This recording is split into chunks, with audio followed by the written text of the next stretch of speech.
Hi guys, welcome. I know you guys waited for me and thought that I wouldn't come, but I am here. This is Charities Bubble USA. I'm here, guys. I'm here.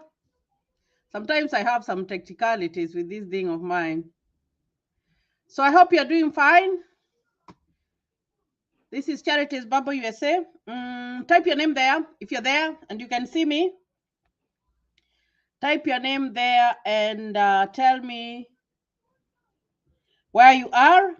I just want to test to see if my voice is coming on and where you are watching me from. 3 people, and you can tell me if you can hear me well, because I am not sure. Imelda Otieno, tell me if you can hear me well. I need to know if my sound is coming on nicely. And if you're there, kindly write your name there. I'm going to give it a few more minutes to see if people are going to come on live. It's been a minute. Grace, I hope you are doing fine. Thank you, loud and clear. Thank you for that, because I was fighting with my microphone here. Joyce, I was fighting with my microphone, and I almost gave up.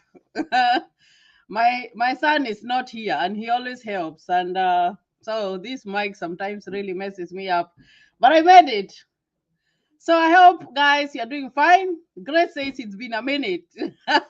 I don't think it's been a minute. It's been many days, but I'm here, guys. I've been busy, like very, very busy, and kind of trying to get situated in this new life that I put myself in. You know, when you go to school when you're old, there are so many challenges. But I'm here, and today we are going to talk about different kinds of things. And I'm going to acknowledge people here in a little bit. 12:15 p.m. here in the US. I hope you guys are doing great. I'm going to give it a few more minutes. It's been 2 minutes since I started. And we are going to talk about different issues. We are going to talk about some questions that have been asked by people. Tried to answer them in the videos that I do, the short ones. Nowadays, I've been doing the short ones, and I think the short ones are doing better instead of doing the very longest ones. So, guys, I appreciate you for being here. 2 minutes 53 seconds. It's 12:16 p.m. here in the US. Today was very chilly. Today was very, very chilly when I was coming out from work. And but I'm here, guys. I'm here, and I am very, very excited. I'm very, very excited. This is the Valentine's season.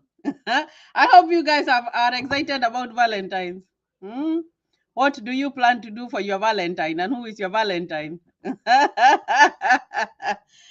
Who is your Valentine, guys? I'm gonna acknowledge people here in a little bit. 3:31 minutes on to the live show. You know, when I did a video yesterday, my last comments were I was gonna go live today. I was gonna go live today, and I'm glad that I made it. I was just having a little bit of fighting with my mic. That's why I was asking you guys, can you hear me well? And I'm glad that some of you are able to respond. 3 minutes, 58 seconds to the live show. I'm going to start acknowledging people now. So Imelda Otieno, I hope that you're doing fine, and thank you for joining me in this live show. Joyce, Canada content creator, you are so lost, and I don't know where you went, but I think we should connect. Grace Remo, hello, Charity Babo. Mom, it's been a minute. Thanks, tuned in from Qatar. Yes, it's been a minute. It's not been a minute, guys. It's been a while. I haven't done a live show, guys. I have been so overwhelmed and so tired. But I think now I'm getting into the mode, the mode of going to school, the mode of going to work, and the mode of just being a parent. It's kind of, you know, the first weeks before you get used to. So I felt like I was neglecting my YouTube channel, but I was like, I'm gonna get myself situated, and we are gonna roll. Imelda Otieno, yes, you are very clear. Thank you, Sekayisa Nicholas. I hope I have pronounced your name well. Thank you for joining me. You are loud and clear. Joyce Canada, yes, we can hear you. Thank you. Grace Werimo, clear. Lawrence Mopeli, watching you from South Africa. Thank you for joining me. Grace Werimo, it's been a while rather. Also busy this side, but we thank God. It's 2 months to the winning. Yes, it's 2 months to the winning, guys. Can you imagine? It's February. And it's actually the mid of February. This year is going to fly. By the time it's May 7, it's going to be just the other day. And then we are going to be looking. And then we are going to be sharing our results with the people, the good people. You know, like everyone is anxious. I can see the anxiety, guys. The anxiety is there. And it's good to be anxious. It's good to be anxious because when you're anxious, you're on a waiting. You're on a waiting for something. And I just wish you the best. I just can wish all of you the best if you applied for the DV Lottery 2023, I just can wish you the best. And I know, I normally tell you that it doesn't matter. Anybody can win the lottery. This one does not go with it's a family member who you know or whatever, or maybe you are high in the society. No. Anybody can win this lottery. And when I sit here, guys, and tell you about the DV Lottery, I tell you about it because it was for me, I call it a miracle, like something that was unexpected, something that I would have never expected. Because and I think I've talked about this before in my shows, telling you guys that if we were to be handpicked in our family, even in our extended family, I do not think that we could have been picked to come to the US. We were very far, very far. Guys, when you go to a party and this is the African way that happens like that. I haven't seen much of that here because here there's a lot of equality. And you find that the way people like do their things here is a little bit different. So you find that, I remember when we were little, we would go for weddings, or maybe there would be people are coming to pay dowry or something is going on. And you would see the way the people are set up in clusters. That one is for the guests. That one is for the people who are washing the dishes. That one is for the people who are cooking. You see what I mean? So I would say like we would have been classified to those people. Those people who sit and behind the kitchen and they're just washing the dishes and nobody is acknowledging them. That's where we are. That's where we were. But you find that it just takes a miracle, and that's why I tell you when I sit here that anybody can win that lottery. It doesn't matter even if it's 7% in Africa. No, just have that hope, have that faith that you can get it. It is very, very important for you to have faith. Okay, Lawrence Mopeli, Grace Werimo, Haruna Osman, hello Charity. This is Haruna Osman from Ghana. Thank you for joining me. Jerry Maina, hello Charity. Thank you for joining me this afternoon. So guys, you guys are awesome. I just look at my YouTube channel sometimes. I'm like, oh my gosh, I just started the other day.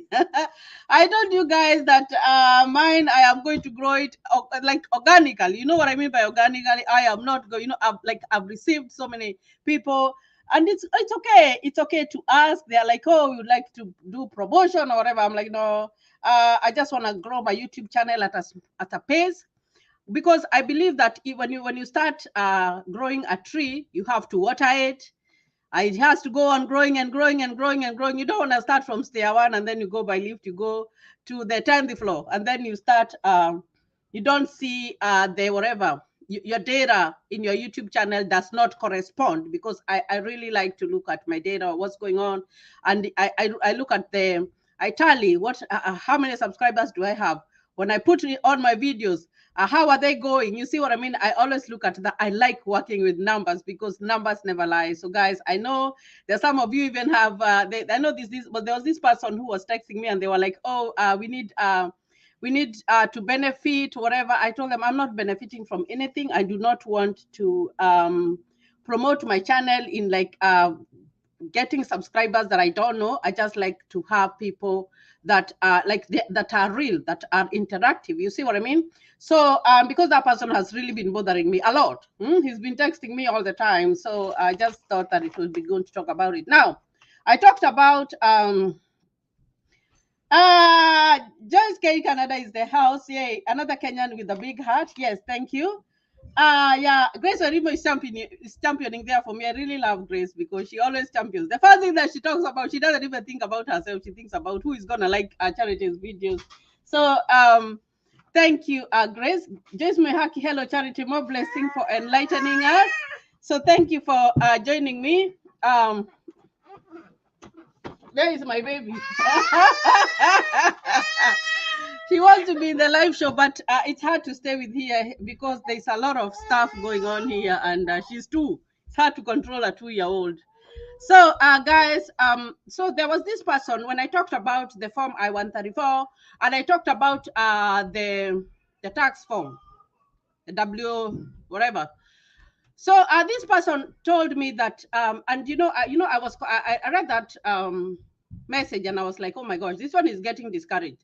There is nothing to get discouraged about, because this person told me, let's see, where is that comment? Okay. Charity, good information, but this thing is becoming very complicated. This is Dave Joe 9 hours ago. You need a host and those forms with strangers. But these are private life terms of what they make. Anyway, God will provide a way. So I felt like this person was getting discouraged because you have to ask for someone to give you those forms, and you would be discouraged. But you find that even in DV lottery is like a mystery. That's how I see it. And you find that if God has opened a way for you to win it, you have been picked by that computer randomly, I believe that you still can find someone. And I'm sitting here like telling you guys that and very soon I'm gonna have someone, I'm gonna host someone. And I'm just an open book. I just like to talk about what I'm doing. So, and that person, I don't even know them. Just like the way I was hosted by a stranger, that person, I do not know them. But when they reached out to me and they were having a problem, they were like, oh, please help me because I need these documents. And I need to, and the person who was supposed to host me has muted their phone. I can't reach to them. And I don't know that person. So I was like, whatever, I'm just going to help this person. So there is that person who is going to come out. There's that. You don't necessarily need to start looking or whatever, but it's good to network, because you find that even when you're networking with people, even if that person is not going to be able to help you personally, there has to be a way, but it's good to do something. You see what I mean? Don't just sit there and wait. And then when it is like the 11th hour is when you're running. No, it's good to do networking, guys. It's good to do networking. And that is what I meant. So I did not mean to discourage them, because this person felt very discouraged that they need a host. And so they don't have a host. And now they need those forms. I know those forms are, they're sensitive. That's sensitive, I would say, because you find that most people do not like sharing, especially if it's their financial information or whatever. But you find that when you come here in the US, it's a little bit different, and people are more open. People are more open, like the way people go to the Middle East. And I had seen that a lot when I used to be in Kenya. When people used to go to the Middle East, you find that if maybe my daughter went or my son went, and maybe a friend was coming to ask me, you find that some of the time you do not get so much information from those people. They're like, oh, they just take you through a very, very, very, very big road. And at the end of the day, they're not going to help you. You find that when people come on this side, something changes and they become more open. Not everybody, I'm not going to say it's everybody, but you find that people become more open, and some things they're just like, I'm just going to help this person for a few months, and this person is going to be on their feet. So you find that you should not be discouraged, because you have to look for those forms out there, but those forms are good and they are important. And why do I say that they're important? They are important because that person who is hosting you, it shows that they have ability to sustain you for that time. For that time that they can be able to stay with you. You find that, let's assume, and that's why even they ask for the address, because I talked about the address and I told you the address is the person. Now, like my address has got my name, it's got my husband's name, and even if it's my 5-year-old Olivia, if she receives a letter, it's gonna be still through that address. You see what I mean? So it's a household. So you find that when you give someone that form and you are saying that this is where you live, when they go to look, because they go to look, after you have filled that form, they will go and look, and they will see, yes, this person lives at this certain address, and they have their family members, because you have to write your dependents and all that stuff. And maybe that area that they are living, wherever the space that they have, is going to be enough to accommodate another person. So it's good. And so that, because they know that when you come here, you are going to be in the safe hands. You see what I mean? As opposed to when we were coming in, because we were not be asked for those forms, so you are just getting that physical address. Of course, you would go somewhere, but for sure, like you are not knowing that if you do not drive, because there are some people who take time to drive. You won't drive like in people take paces. It's like when a baby is being born. You find that the babies can be born on one day, but when you look at them 1 year later, they have they have grown differently. Of course, things like height and whatever, and maybe head circumference are not going to matter so much, but you find that when you look at them, they are not the same. There's something that is different. It's the same thing when you come here in the US.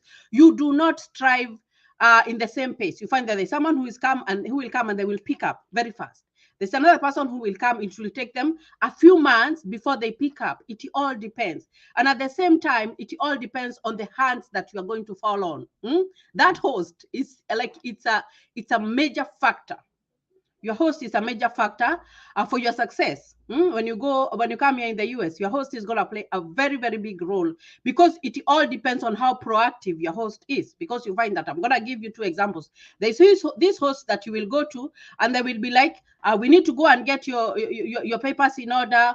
You need to do this course. This is a very fast course that you need to do, so that you can secure a job. And I am willing, if you haven't had a car, you don't have a car, because you can buy a car in the first month. That's not going to work. So you find that they will be like, I can be giving you rights, or I'm going to arrange for you rights for you to be going to work. So that they're trying to stand you up on your own, you see, to make you independent. But then you can still come and you find another host who is going to be, I'm going to take you to, all the states, to go and visit and see all the states. It's okay. But at the end of the day, what I normally ask myself is, this is a new life that you're starting. So what should come first? Is it visiting people, or is it starting on? So you find that your host is, and people are different. There's someone who will be like, let's go and visit here. Let's go and visit here. Let's go and visit here. Maybe you will decide if you want to move out or whatever. I think if you have those two people, you find that this person who came and they were on 8, immediately they were not on 8, they were getting their stuff done. Some people even decide, they're like, I'm not gonna do that, because I'm gonna go look for a job that will train me when I am still working. So your host is the determinant, because here when you're coming, you're kind of blind, not like physically blind, but it's like your hand needs to be held by someone. So it all depends. So that host is very, very important, because you won't even know how to go to the store. Even if the store is right next to you, you will not know which one is the supermarket, and which one is the laundry area, and which one is the you won't know all that. So you find that your host is going to determine your success. And that's why when I talked about those forms, I know they are important, because they know that this person, they even look at the whatever the history of this person, and they see, is this a good person who can support this person. Of course, if you have all those documents, they are not going to deny you.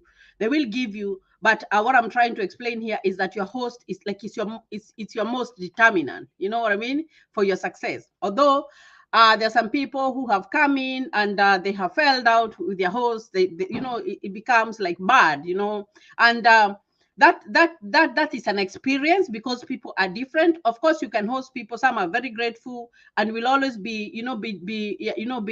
communicating, like the guy who hosted us, like I hold him in another esteem, because I know that had it not been for him, we could not have come here.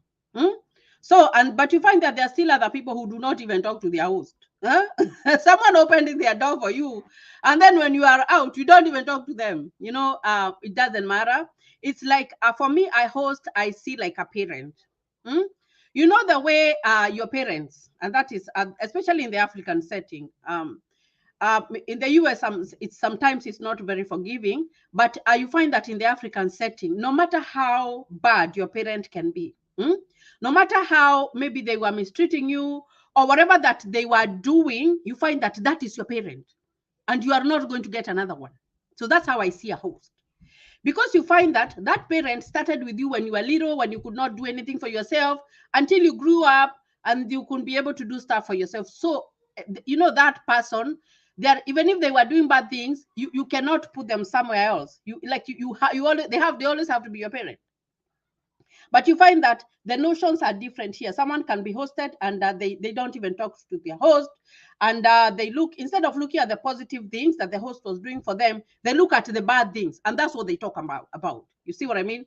So a host is important, but it all depends on the personality. For me, I normally say it all depends on the personality. And at the end of the day, I know that there are some people, even if you watch their feed, even if you watch their feed, even if you do what, they will never have anything good to say about you. We have such kind of people, and it's sad. It's sad because I've heard stories, and some of them are very bad.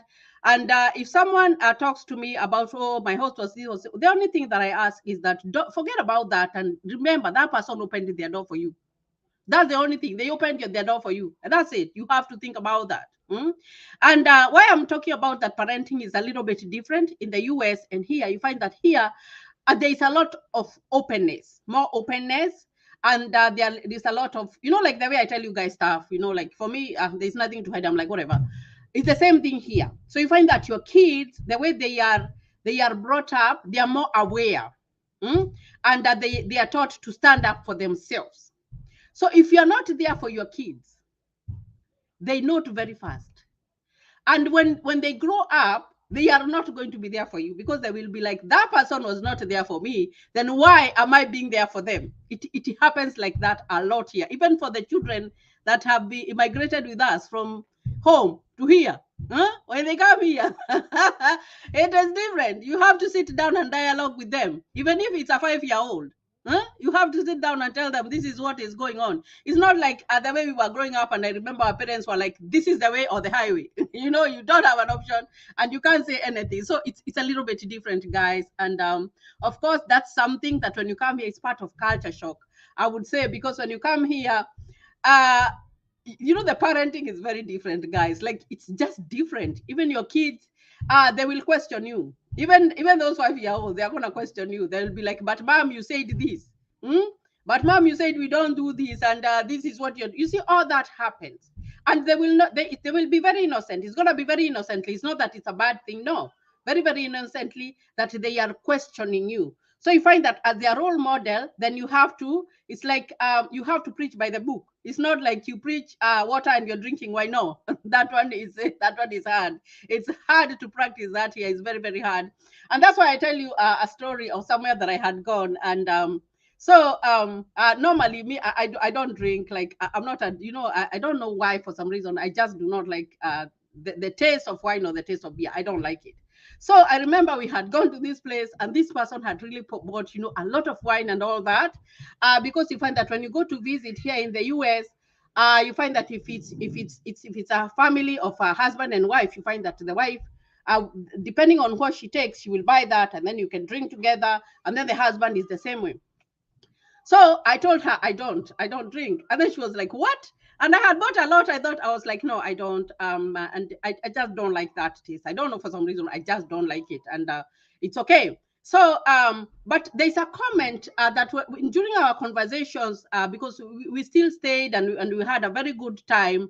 Despite that, I remember a comment that she made. She was like, but you see, even if I buy, I cannot keep it in the house, because if I keep it in the house, my child is gonna take it when I go to work, and they are gonna consume it.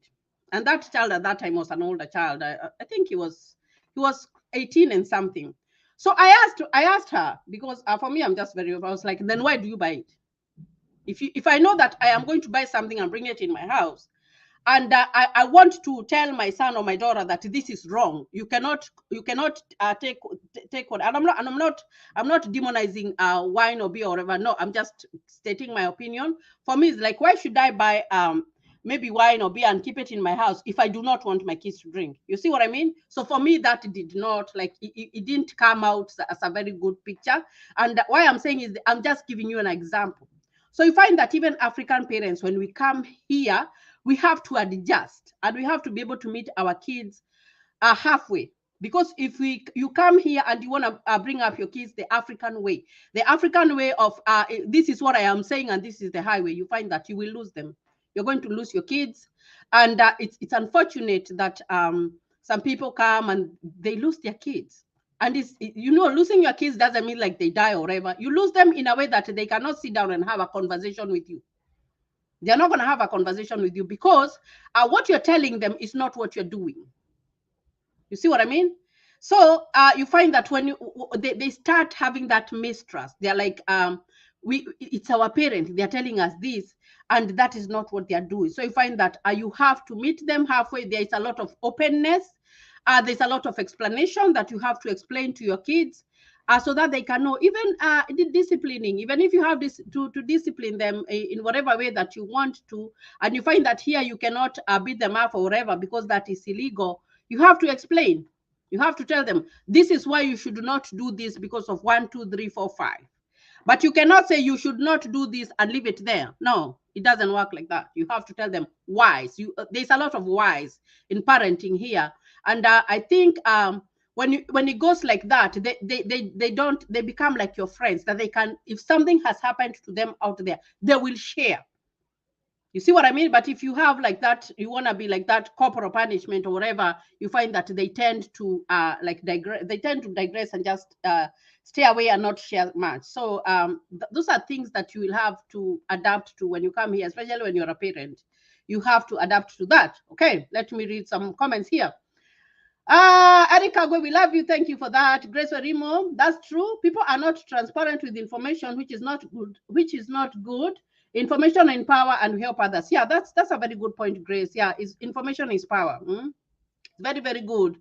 And why I say it's very, very good, since I started this channel, I've had a lot of feedback, guys, and people tell me, I was giving up. I had applied for my DV lottery. I was giving up and all that stuff. But now I feel like I'm encouraged because I feel like I have a clue. I even know where to go if I want to Google some information. I know. Another person told me the other day that after I explained the visa bulletin, now they're able to go there online and read it. They know. They can tell according to their numbers. But every time that I do a visa bulletin, I get so many messages. Oh, when is my interview or whatever? I don't know about your interview. What I do is read the range of numbers. So when you look at your case number, then you put that range because the number that is always there. Like the last one that I read, the cutoff for March was 21,000. So you look at your numbers and see, am I closer to there? That's how you read the visa bulletin, and that's how you interpret.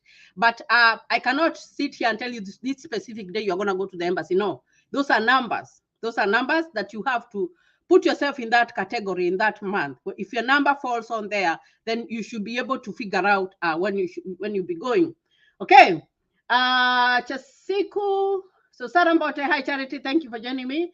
Chausiku Jasma, hello Charity. I'm very careful reading people's names. I don't like mispronouncing people's name, and that's something that we learn when you come here. When you come here, you have to pronounce people's name correctly. Here, people don't like their names to be pronounced the way you want. No, you have to learn how to pronounce it correctly and to spell it correctly. And this happened to me because I remember, and I was at work. So this person was writing their name, and then I spelled it wrongly, and I pronounced it wrongly. You know the African way. You have that accent, and sometimes your words will not come out the way you want them to come out. And that person was very irritated. That person was like, "Oh, you mentioned that is not my name. You called me a different name. You even spelled my name wrongly." So you find that when you come here, it's very, very important. That's why when I'm reading here, I like to read. I try all my best to read people's names correctly. Okay, Masi Kamau. Hi, Charity. Thanks for enlightening us. Please, could you do a video of DS260? The question they ask and when to fill it. Thanks. Now, the DS260, and I've talked about it. If you go back to my videos, Masi Kamau, there's that video that I did about the DS260. As it was in the beginning of my YouTube channel, I did that form. And I can do another one. But what I said after we were done with the DV lottery is that I'm gonna wait until we are closer to do the DS260. And I'm gonna do it just like the way I was doing the DV lottery application, because I did so many videos in different versions of the DS260. Maybe I can take a question in the DS260, explain it, whatever. And why I'm saying that is that so that we are close to there. Because we said that we are gonna we are still thinking about the DV lottery, but we are not thinking about the DV lottery 100%. And why we are doing that is that we are giving ourselves a break, because so that when we check on May May the 7th, you do not get a heart attack, you do not get depressed because you did not get it. We do not want to get there, guys. We want to be okay. Huh? Even when we look at the results, we want to be okay. But if every day I come here, that all the things that I am talking about is whatever. That's why sometimes I just digress and I just do other things. But when we are closer to when we are closer to March 7, I'm going to start doing those videos for the DS260. I'm going to repeat all the requirements that you need. And at that time, I will stand a better chance. Now, at least I've known people now who have gone through the DV 2022, and I'm preparing just to see like their experience and all that. So so don't worry, it's still early. We are in February, and I'm gonna do those videos. So just be a little bit patient. Take a break, take a deep breath, because we don't want to be thinking about the DV lottery every day. That's not gonna be healthy for some of us. And why I'm saying this is because you know, when you have all that hope that you are going abroad, it doesn't matter where you're going, but you're just going out of the country, it gets into you. And sometimes if you do not get that goal, you find that sometimes you can get depression, sometimes you can be very sad. It can take attention away from your normal day life. We do not want that to happen. What I want to do is that when you go to check, you will be like, even if I'm not selected, I am okay. Even if I get selected, I am okay. That's where we should get. That's where we should be. So I'm gonna do those videos as soon as we are approaching that season, because it's gonna be here. It's February 12th. So it's gonna be here soon. Okay. Chausiku Jasma, it's a long one, dear. Chausiku Jasma, hope she can show a sample of it too. I think I did. Go back and look at that DS60 form. my earliest videos, it's there. I did. I'm gonna redo it. I'm gonna redo it for you guys. I don't have a problem with doing that. Okay. Caroline Moravi, hi, Mom Charity. Even my mother is called Charity, and happy for the good information you have for us, and trusting God we shall become victorious this day. You really inspire us. Yeah, all that I can do is just wish you all the best, and share my videos and ask people to subscribe. Ask people to subscribe, guys. You know, I like talking to people. Okay, Anna Wairimo watching from Katanga, Muranga. Thank you for joining me, Anna. Farudin Adan from Kuwait. Thanks a lot. Keep going. God bless you. Ruth Mukangura, hello, Charity. Good info. God bless you for enlightening us. For Lefak Aka, I have a high hope because my case number is 10020. So based on the visa bulletins you showed us, I know I will receive my second notification letter. Yes, you know that second notification letter is everything. You know, that's everything. When you get that one, you know that your visa is available, because they only send that when your visa is available. The first notification letter, you have been selected forever, that one. But when you get to the second one, oh my gosh, now you know for sure that your visa is available. And when you have everything, guys, when you have everything, you'll be fine. You'll be all right. Okay. Let's see. I thank God for you, ma'am. That is for Lefak Aka. Now, there's another question about this guy who asked me about, and you guys, I need you to follow me on my Facebook page at Charities Babo fan page, or you ask me a friend request. I told you guys that my Facebook is almost full, although I always remove people who I feel like they're not adding so much value in my life. So it will never be full. So if you ask me for a friend request, okay. If you want to DM me on both of those platforms, it's okay. You can do that. I also have an Instagram account at Charities Babo _USA and Charities Babo USA. So guys, I hope that you can follow me there. I hope that you can reach out. When we had the WhatsApp group, my number was there. So you can reach out on any means, and I am going to respond. I always like to respond to people, because I feel like when someone was writing that question, number one, they looked at my YouTube channel. Number two, they watched my videos.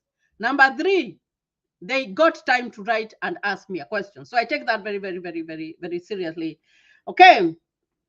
Thanks, Mom Charity. Caroline Mode, that is Mase Kamal. Caroline Moreidi is saying, I really needed that video, your plumber and electrical for your hub because my man does that work here in Gedol. Link, yeah, here video, please. Okay, I think I can put that link there for you, Caroline Moreidi. Grace Orimo, God bless you, Charity, for good information. We are encouraged and inspired. So thank you for that. So there's this person who was telling me that when they filled out the DV lottery, and these are two scenarios of questions that I'm going to talk about. So this one told me that when they were doing the DV lottery, they were not married, but they got married because we said that our life is not going to stop because we filled out the DV lottery. Life has to go on. People have to get married. Children have to be born. All that has to happen. So he was asking me, because now he is married, how is that going to affect if he wins the DV lottery? Now, what becomes a problem is that you have gone on May 7 and you have checked and you have been selected. And then you go back home and you get married. And when you get married, you put that new spouse, because it's a new one, on the DS260. And now you want to go and convince them that that is not a marriage of convenience. That one will really mess you up. It will really mess you up. But if you got married before, you had even gone to check that stuff, whatever, and then when you were married, then you went and found out that you had won. That's a different case. That's a very, very different case, because you didn't. They will not interpret. The consular is not going to interpret that you got married to benefit to come to the US. And it's the same thing that works here, because if you get married to a US citizen or a US legal permanent resident, and those ones, when you get married, and because when you get married to a resident, or you get married to a US citizen, you are on your way to get the right papers. But if in those interviews, and those interviews are very different, guys, they're very, very different. If that person who is interviewing you like suspects, or they have something that tells them that you got married so that you could get the green card, or you get married because you could get the citizenship, you will be denied. And it's the same thing.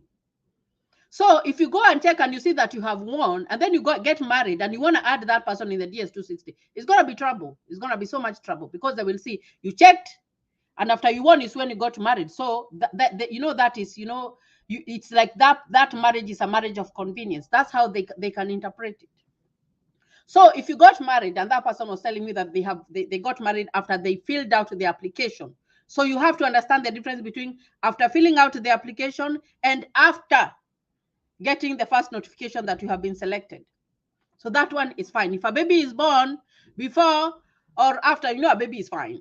A baby is a baby, and a baby can come any minute. So even if the baby comes after you have checked, that one is a little bit different, because you can always tell them that I had this baby. And of course, you have a birth certificate. You have to have proof when that baby was born, or all that. That one is no problem. But these marriages, those ones are tricky. They're very, very tricky.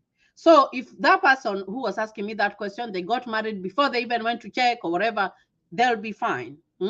Now they see that this other one who was asking me that when they did the application, they had not done their secondary education or their high school education, and they were wondering if they did their test and they got the results before, if that could affect. No, I don't think that's gonna affect, because that one is that's education, continuing of education. So if you're continuing with your education, there is no way that you can stop going to school because you're going to wait for the DV lottery to come out. That no. So that one is okay, because when you win, that requirement will be needed. And if you have done your test and you have had your certificate, well and good, well and good, you'll be fine. You'll be fine, because you will have passed that hurdle of them saying that you have not qualified because of education. So that's a good question, and I felt that I should talk about it. Okay. So I don't know who this is. Sometimes if I get whatever, if I get something that I cannot read, most of the time it's inappropriate, so I kind of just tend to block those people. Okay, let's see. Grace Gaby. Hello, madam. Thanks for your good work. Harun Osman, hello Charity, please, how is it to settle fast as a single or married couples in the United States of America. Now, when you're single, it all depends on your determination. Because I told you here that excelling is very, very easy. It all depends on how hard you want to work. And it also depends on how willing you are to stoop low, because you have to start low, guys. I'm telling you, you have to start low. Because even if you have a degree, even if you are a doctor, even if you are a whatever, you are a professional somewhere, let me tell you, you are not going to come here and continue with the job that you're doing. It doesn't work like that.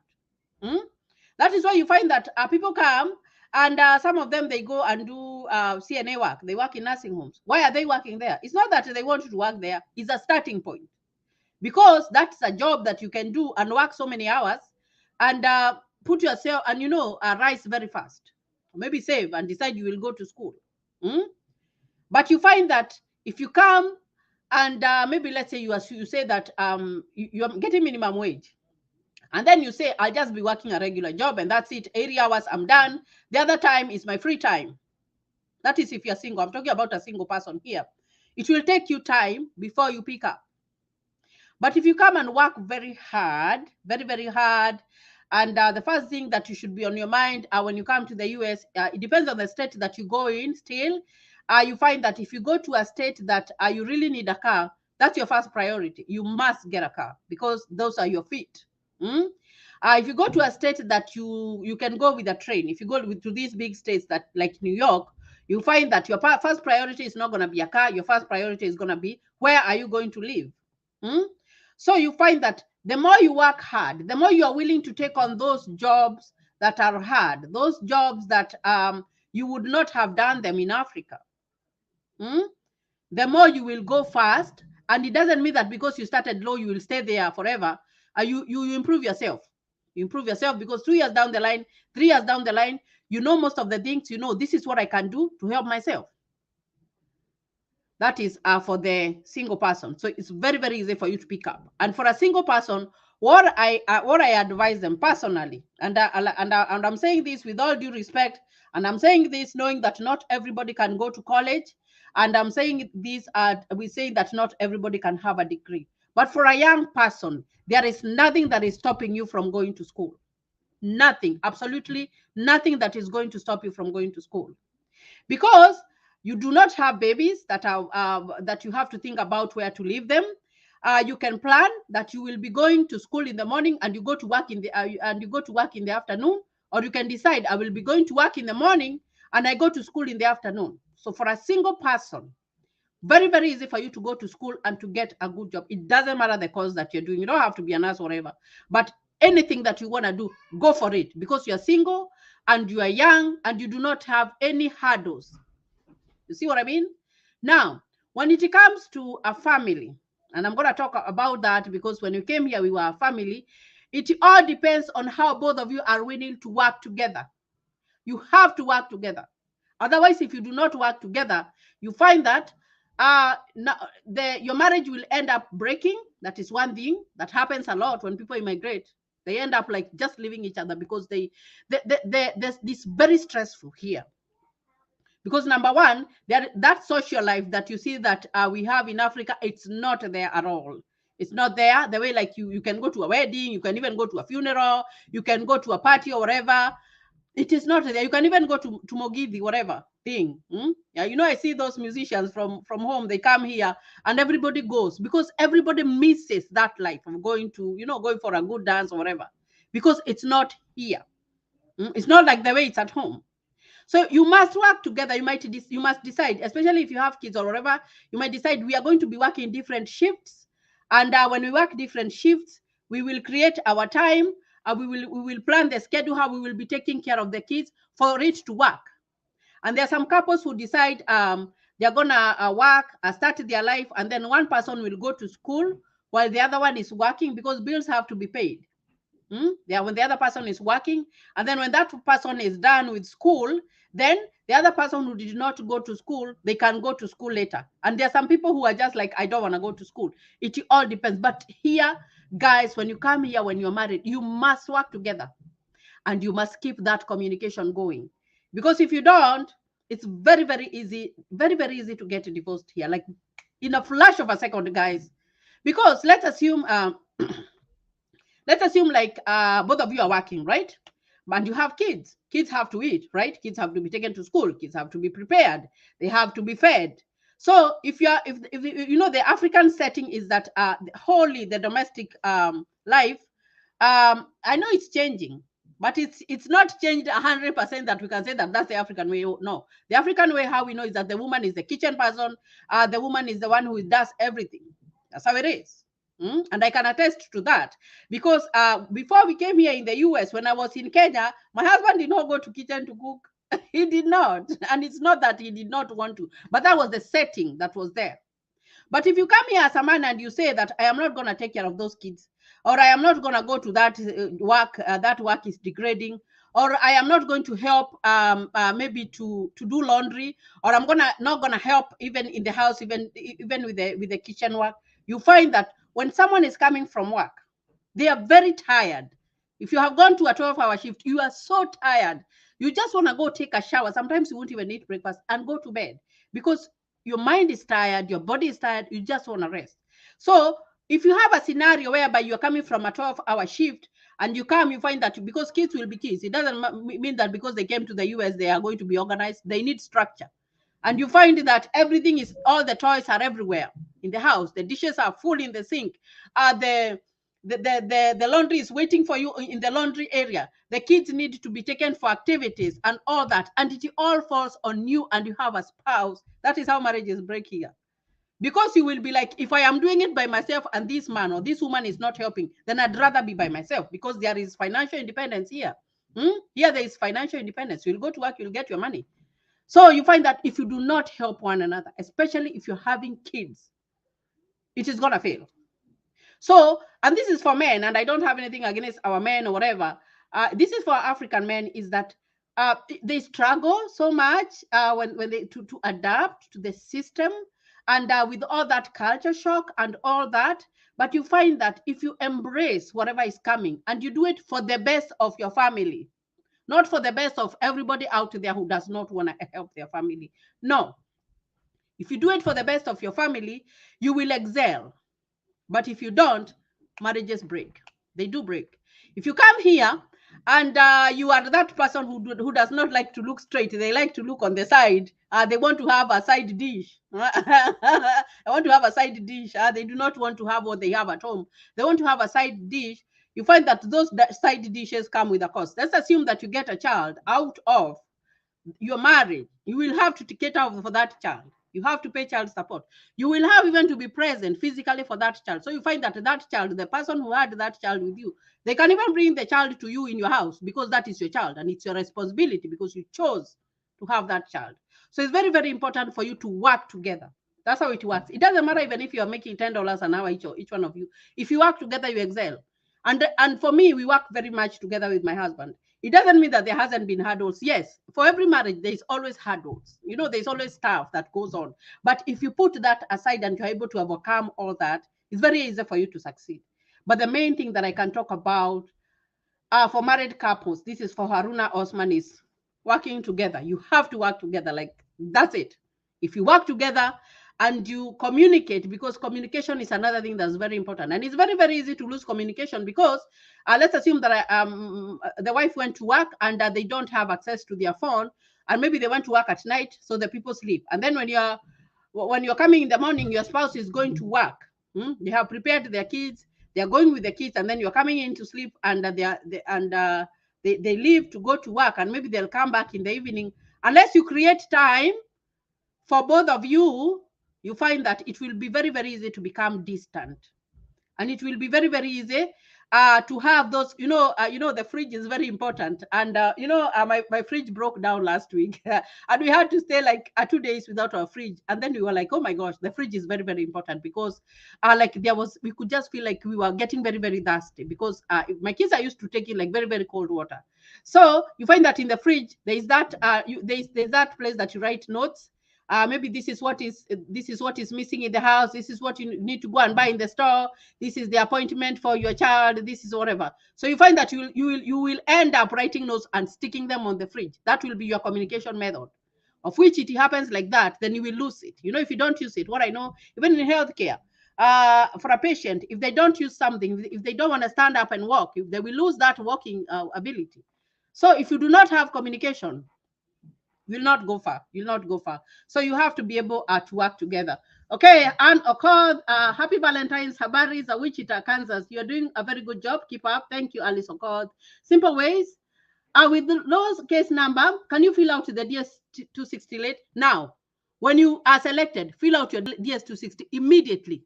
Do not wait. Doesn't matter. Do not think about the visa bulletin.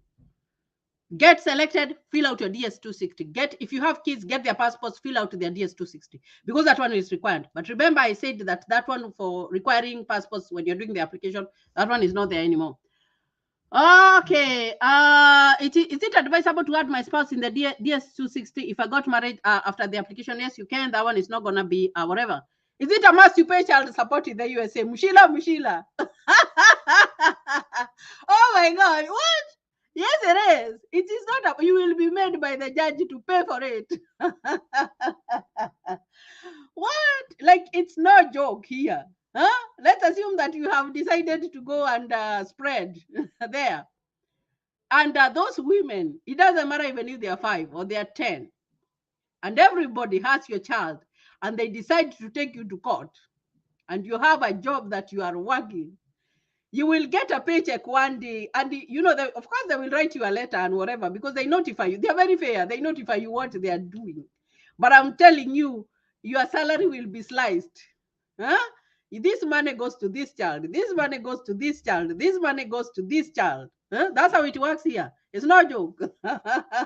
It is no joke, guys. And with all due respect, you know, I worked with this person, and I always ask them, why don't you have a car? You know, I always ask them that question. And then they were like, you know, Charity, I can't afford to buy a car. I'm like, why? You work all the time. Like, why can't you afford a car? That person told me that because they were married, but it was unfortunate because that person did not leave their spouse, but their spouse decided to leave them. And they went and got married to other people. But you find that guy was paying child support for these 3 kids. So when he got his salary, he was like, this is the much that I get. People are very open here. This is the much that I get, and this is what goes to my children. So how am I going to afford to buy a car? So Mushila, do not come here with that game of do not even try, unless you are willing to you have to take responsibility. Because if you choose to have those children, believe me, you have to take care of them. If you don't want to take care of them, you will be forced to. And to some extent, sometimes you can even go to jail for failing to pay child support. It is no joke. Here in the US, it is the kids come first. Children, they come first. And then we have women, and then we have older people, and then the men. That's how it is. That's how it is. That's a system here.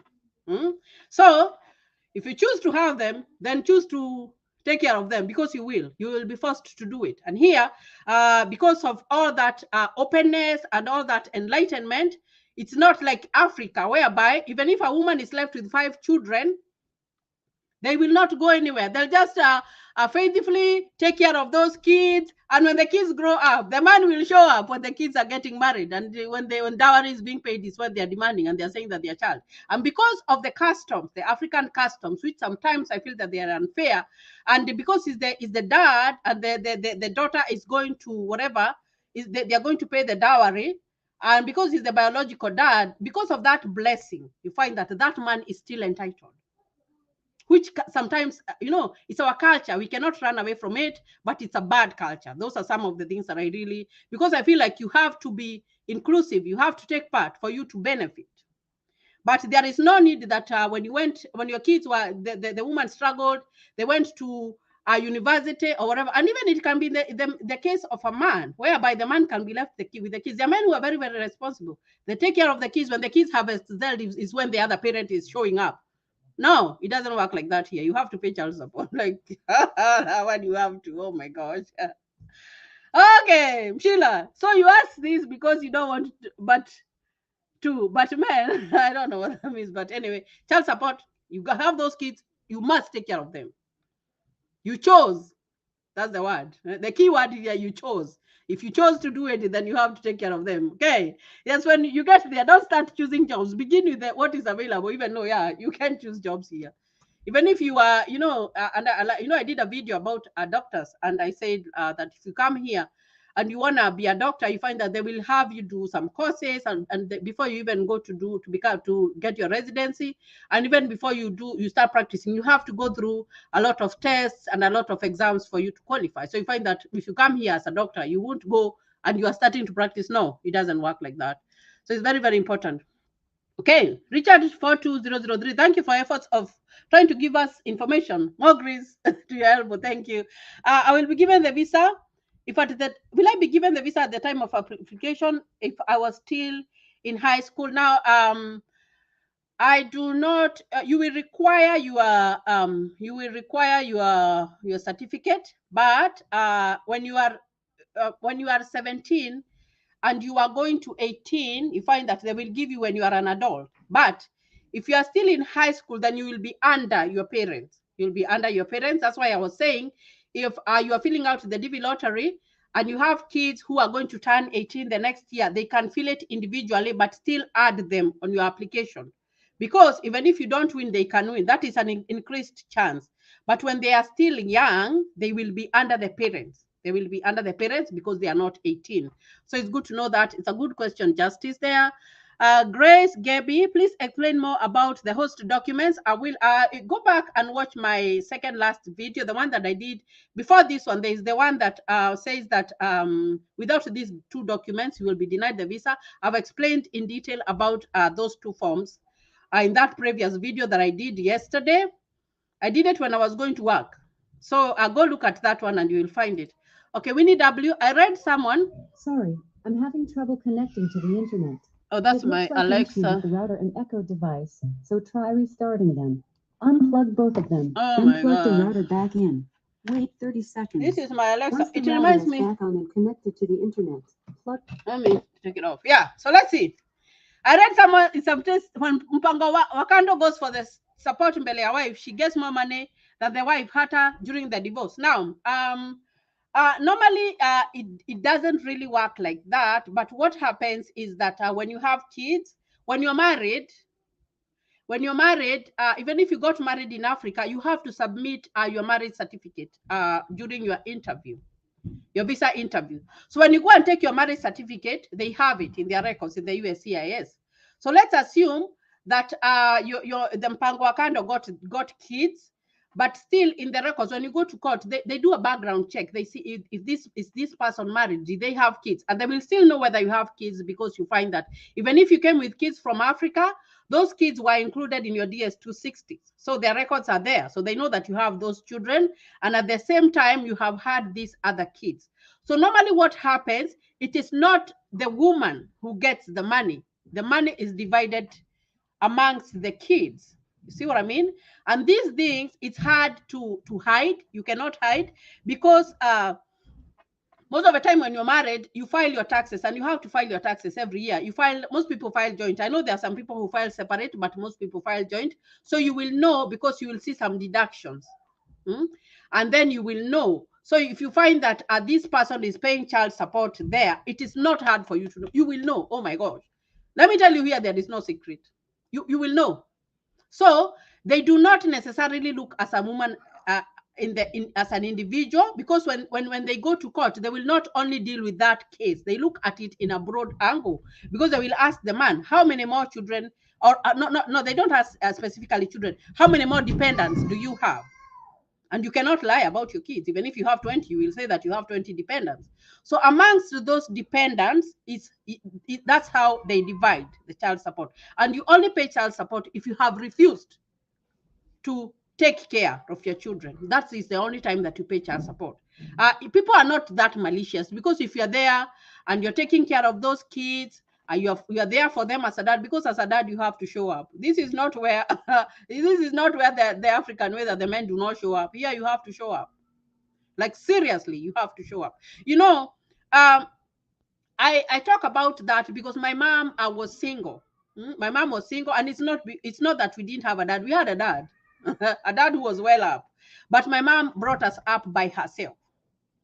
And so when I came to the US, I was thinking, sometimes I think by myself, and then I was like, if my mom was in the US, then my dad would have been forced to pay child support to bring us up. You see what I mean? So that's a good thing. But when you go to court, you find that the mpango wa kando is not going to get like more, because they will ask the man, how many dependents do you have? And he cannot lie, because before maybe he got that mpango wa kando, he was filing taxes. And when you file your taxes, you put your children there. Those are your dependents. You put them there. When you're filing your taxes, you have to put your kids there, the ones that are under 18. So there is no, it's an open book. There is no, and that's why I like to talk about here, because you find that here is more open. It's not like the way you find that someone can go to court and they say that these are not my children. You remember that story of that lady who had 10 kids, and there was that battle in court, whatever, in Kenya, and finally she got the kids, and the man was told to be paying child support or whatever. You find that if it was like that, then of course he stated, although I think that guy denied. I watched another video for him that he was like just talking trash, and I was like, really, you can't do that, that's wrong. So what I'm saying is that when you go there, they know the whole of your history. Here you cannot lie. So not one person is going to benefit. All the children, they will benefit, because those are your dependents. And before you go to that mpango wa kando, you unless you don't file taxes, your kids are known. They know that those are your children and those are your dependents. So everybody benefits. And that's the good thing about it.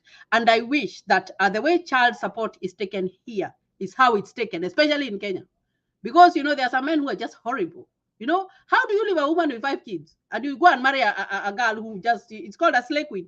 How do you do that? Yeah, like, that's just wrong and horrible. And then, what I say is that there is something called karma. Like, what goes around comes around. So that girl, they are slaying, whatever, and you have left that wife with 5 kids or 10 kids or whatever in the village, and you have gone to Nairobi, you have rented this little apartment, and you're with that girl. And then that girl gives birth. And then what you are seeing in your wife, you start seeing the same thing with this one. And then you start now thinking of going back there, because back there maybe the little kids that were making you run away, because maybe your wife was not, you're saying that maybe your wife was not up to standard. Now they have grown up, and this lady has started becoming younger. When the kids grow older, someone, you tend to become younger. So then you want to go back there. Or maybe you went and got this slayer one, and they took everything that you had, and then you're left with nothing. It just doesn't make, like, right now we are going to Valentine. How many men are going to be ripped off this Valentine? Like, so many, for nothing, all for nothing. That's why you're seeing even in the newspaper, whereby you see a man, they went to a room and that man did not wake up. They did not. Why didn't they wake up? Because they were trying to do something that they cannot do. They're trying to use drugs to achieve something that they cannot. Accept who you are. Grow with that woman that you married, that woman of your youth. Grow with that one. And if you grow with that one and you're there for her, she will not turn her back against you. She will not do that. But if when she really needs you is when you are having a good time, because it's very easy for men to have a good time because they do not have kids, trailing with them. Like me, how I live in the US, I normally don't like to go to very many social gatherings because I have my kids. So when I have my kids, like, my mind is always focused on them. So I won't be able to concentrate like 100%. So I tend to like do things, activities that involve kids. You see what I mean? So and then maybe so that's the woman's life. But here it's a little bit different because everybody takes part. But if you find that for a man in Africa, it's very easy for them, like, to be sidetracked because they don't have all these burden, and then they leave the wife, and then they want to be seen with that young girl. And if you are very, very observant, and you go on Valentine's Day, how many men you will see that are 60 years old, 50 years old, 40 years old with 20-year-old girls? There are so many. But that is not the way to go about life. Your life is much more than that, because that woman of your youth, the way she's growing old is the way you are growing old. And at that, there is one time that this person, maybe they want you for money, and then they will be tired, and they go to the next one. And even this slay queen, it doesn't mean that they will slay for the rest of their life. 30 years, 40 years, maybe they don't even have a husband. So you find that it's very important to look at all these dynamics, especially when you're looking at the family life. And if you choose to be married, What I say is that if you choose to be married, then stick to it. It's like a job. The way I chose to be a nurse, I have to be the best nurse. When I clock in and I start working, I do for my patient the best that I can. Even when I go home, I'm like, I did my best. The same thing, even in a marriage. You chose to get married, do your best. And when you do your best, you find that when you're old, even your kids will come back. But if you're not there for them, that is why you're finding even men are complaining that the kids, they have grown up and they are leaning on the side of the mother. Something went on that man did or that woman did. That's why they do not want to lean on that parent. So it's very, very important, very, very important for us. I'd like to be responsible. It's very, very important. Even if right now African culture, especially in Kenya, is allowing people to have 4 wives. How can you have 4 wives? It doesn't make sense. It does not make sense to me. Like even sometimes it's hard even to handle just one woman, and then you want 4. So let me just leave that topic. That's a topic for another day. Okay, now Chausiku Jama. Can a 16-year-old or 17-year-old work when not at school? Yes, they can. And like I told you guys, my son started working when he was 17. But you don't work full time. You only go to work 2 hours, and then you go home. And maybe you can work in a restaurant. Most of them work in a restaurant. Like my son was working in a restaurant, and it helps them to be responsible because at that time when they are in high school and when they get a driver's license, and their driver's license is a little bit different. Let me show you an example. For example, the driver's license for someone who is 18 years old and over, it's written when it's like this, the way this paper is lying. But for someone who is below 18, theirs is like this. It's standing up. So they have their name and all that, and they can drive. And they are restricted because they can only drive themselves. They cannot even drive siblings or all that stuff. They're only allowed to drive for themselves. So when they go to work, when they get that job and they're working maybe 3 days a week and it's only 2 hours, they can get money to fuel their car. They can get money for insurance, because insurance when you have teenagers, oh my gosh, it's so high. Oh my goodness. I remember when my son was starting and we went to look for his insurance.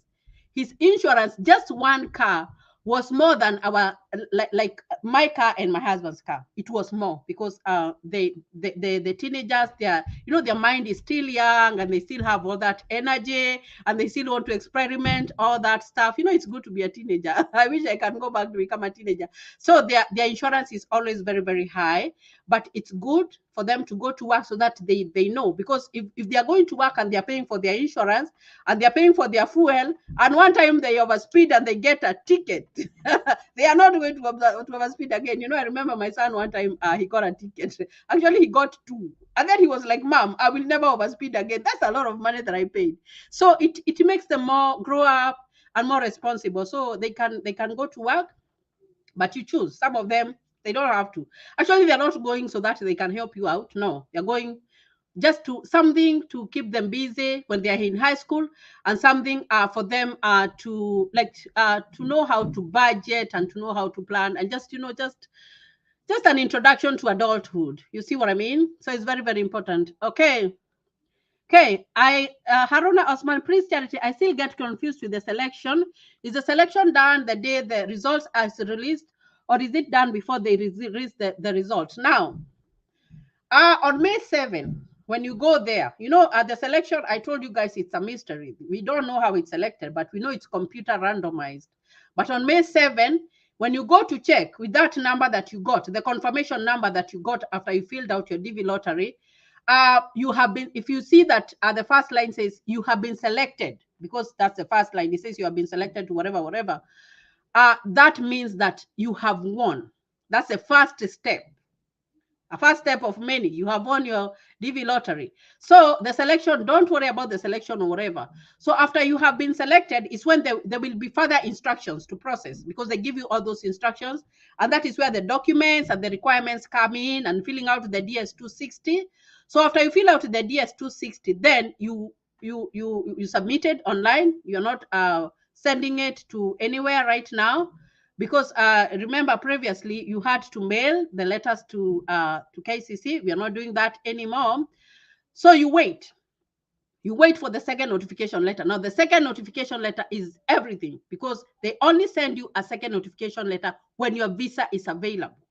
So selection and the visa available are two different things. They're very different. So selection, you have already, when you check and you have already been selected, that means that you can go the next step to do the processing. It doesn't mean that you have gotten the visa. No, you have been selected to do the processing. So you follow their guidelines. That paper has everything. It explains everything. And if you do not understand, it has websites that you can go.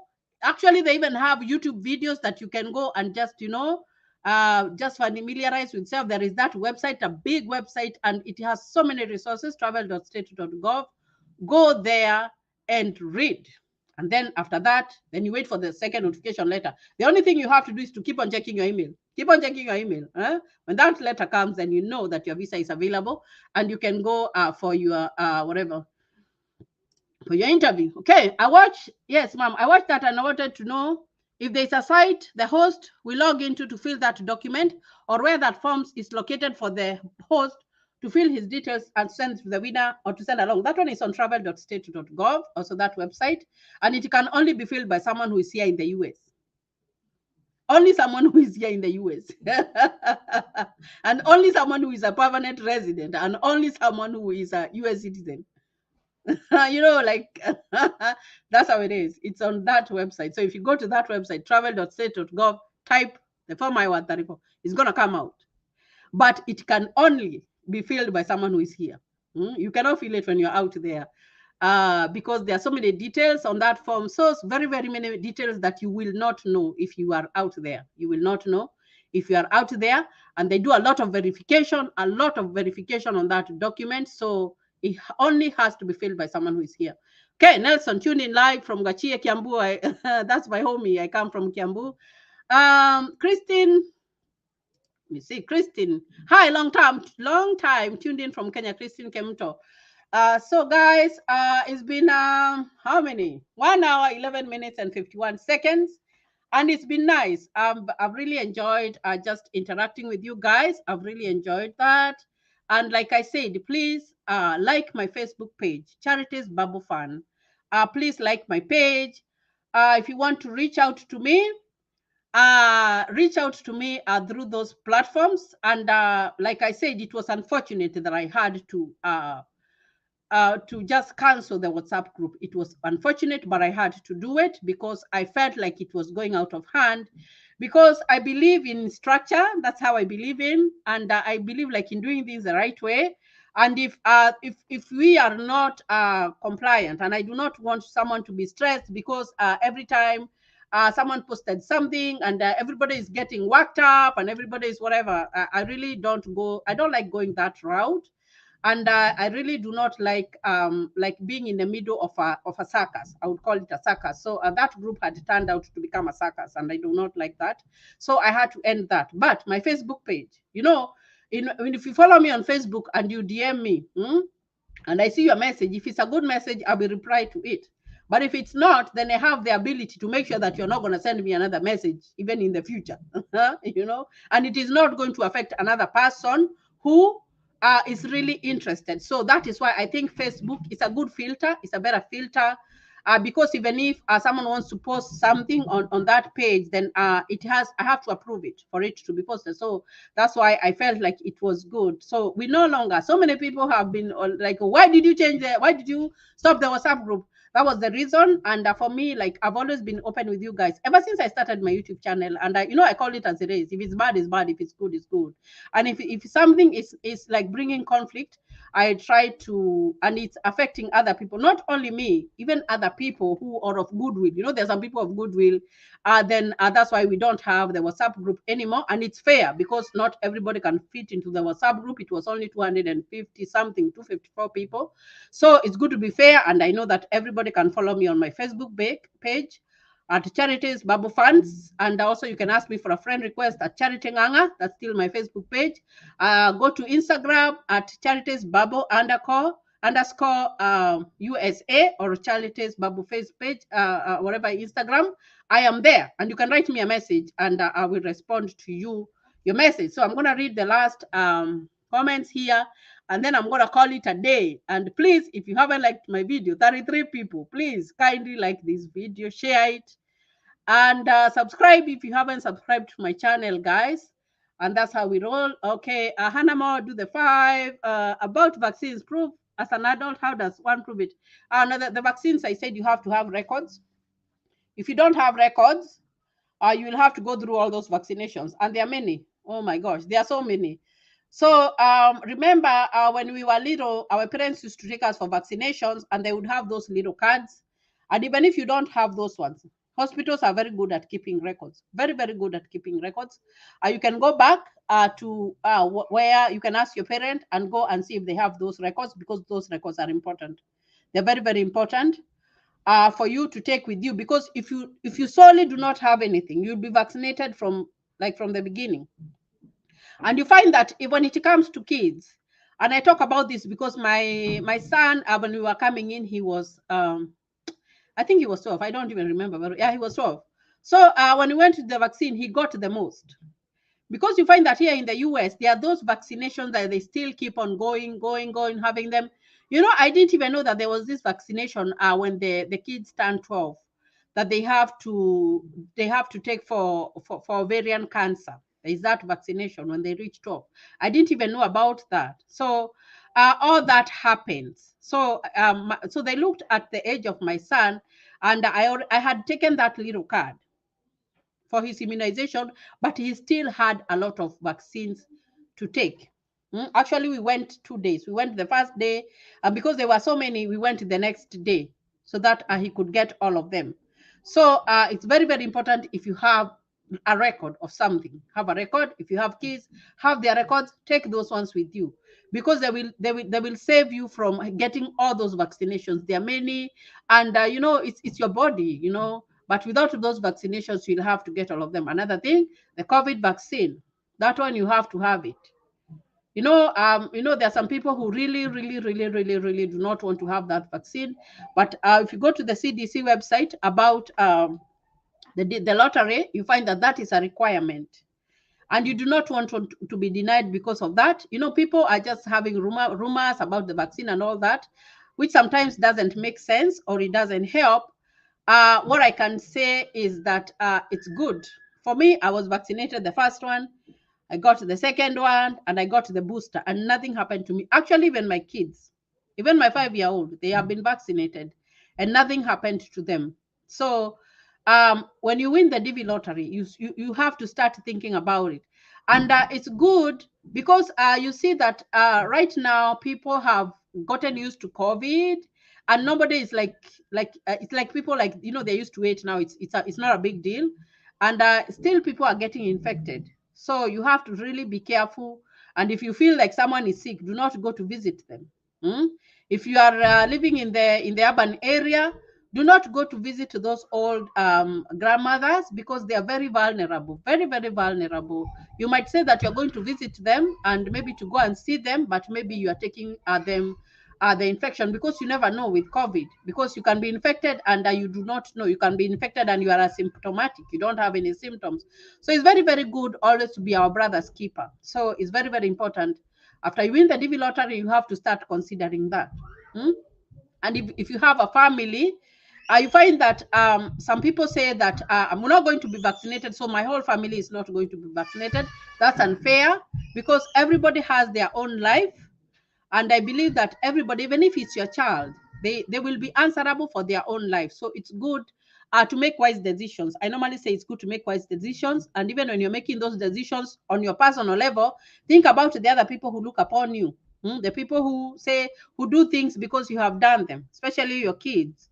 And especially even us, the African people, we some of us, we really look out to maybe what our spouses are doing. And there's that always that mode in every family that people follow. So it's important to have those conversations about the vaccinations, and if they are available and it's free of charge, just go and take it. And even if there was one incident where you heard that someone who had a reaction or anything, those are the individualized cases, and we cannot dwell on that. We can't dwell on something like that. So it's important. It's also important for those people who do not take the other regular vaccines, because if you do not take those other regular ones, I know there are some religions that do not take, there are some religions which even do not go to the hospital. It's important to think about those conversations if you are thinking of the DV lottery, because you will not bring kids that are unvaccinated here. They will not let you. And when it comes to kids, they'd rather deny you the visa instead of putting your kids in danger. Here, kids, kids, oh my gosh, kids are everything. Even as a parent here, and they suspect that you are maybe putting your kids in danger, you're not treating them right, or something is off. Those kids will be taken away from you very fast. And when they are taken from you, you will be forced, both of you, as parents, you will be forced to pay support for those kids, whatever they are being taken care of. Whoever is taking care of them, you will be forced to send support. And if you don't, it will be slashed from the money that you make. Very, very important. And those are some of the questions that when you come here and you are going to apply something, even a job, even when you're going to something like even a job like in the medicine area, in the healthcare field, those are some of the questions that you will have to answer, even before you go to school. I remember when I was doing my application for going to school, that question for abuse, or if I have ever been like convicted or something, I had to answer those questions because you have to be clean. So it's very, very important when you're making decisions or whatever you're doing, even if it's your own personal stand, think about those children, think about the well-being of them. Because if you get the DV lottery, you go there, you say that you're not going to have your kids vaccinated or whatever, and you have all that shenanigans, they are not going to give you. You will be stopped because you can put your kids in danger. It's very, very important for you guys to understand that. Okay, and on that note, which vaccines are required? It's a big list, guys. It's a big list. That's a big list for vaccinations. It's just the normal vaccines that you get when you are a baby, and the ones that you're supposed to get when you are up to date, until you are up to date, depending on your age. Okay, so it's compulsory for a host to fill those documents. Yeah, it is. Who else is going to fill those documents? If that host doesn't fill for you, then you cannot, then they cannot give you the address without those documents. Because if you don't have those documents, you're not going to be given a visa. That I-34 is saying that you're not going to become a public charge, that you're not going to be here anywhere bothering people. No, they have to ensure your safety. You're going into the right hands. You see what I mean? That's what it means, because here it's different. It's not like the way you come from the village and you go to Nairobi and you're surviving. Even when you go to Nairobi, you still need someone to hold your hand. I know there are some people who go and they just start on their own, but here in the US is different. The culture is different. The way things are done here is different. Like, it's just everything is different here. You have to have that helping hand. And that helping hand is now obliged to show or to prove that they have the ability to host you. That's what those papers means. And they have ability that when you come here, you are safe and you will be able to drive, because the DV lottery it's meant to it's offered to those countries who have a low number of immigrants, so that they can come here and succeed. Even if it's for your own children. For me, I see it for my own children. I also saw that chance of even coming and going to school and all that. But everything, when it all sums up to my children, that I know that my children, if they follow the right path, then they will do good in life. See what I mean? So it's very, very important to make those considerations. Can you do CN online? So Grace Wairimo, CN or CNA? CNA you can do online. Caro A. Daniel, hello, ma'am. I hope you're doing fine wherever you are. Caro A. Daniel. Thanks again, and see you. Bye, shalom. And as an adult with no vaccine record, watakudunga zote. Watakudunga zote. So guys, I'm gonna write my last comment here, and I am gonna go offline, and I will see you in another live. Oh my God, I don't like typing when I am whatever. I think I'll type later when I am done. So guys, thank you for watching, and thank you for being with me. I'll see you in another live, and God bless you, and be safe.